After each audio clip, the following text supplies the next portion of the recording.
বন্ধুরা, আপনারা একটু দেখুন যে আমার মেয়ের হাতে একটা পাকা পেঁপে। অলরেডি পেঁপেটা কেটে ফেলছে, তবুও আবার নতুন করে বটিতে এই পেঁপেটা কাটবো। আপনারা একটু দেখুন, তারপরে দেখতে থাকুন এটার ভিতরে কী বের হয়। কাটো আম্মু।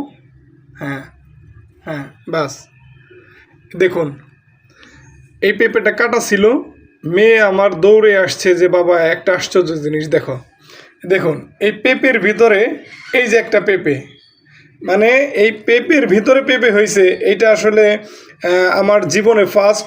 এটা কখনো আর কেউ দেখেও নাই আমার মনে হয়, কারণ আমি এই প্রথম দেখলাম। এই জিনিসটা আপনাদের মাঝে শেয়ার করে দিলাম। অবশ্যই ভালো লাগলে লাইক কমেন্ট শেয়ার করে দেবেন ইনশাল্লাহ সবাই। দেখুন এই পেঁপেটা দেখুন, এই দেখুন, দেখতে পাচ্ছেন যে নারিকেলের ফোঁপার মতো।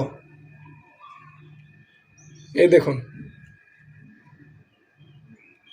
অবশ্যই ভিডিওটা অন্যকে দেখার সুযোগ করে দেবেন ইনশাল্লাহ। আল্লাহ হাফেজ।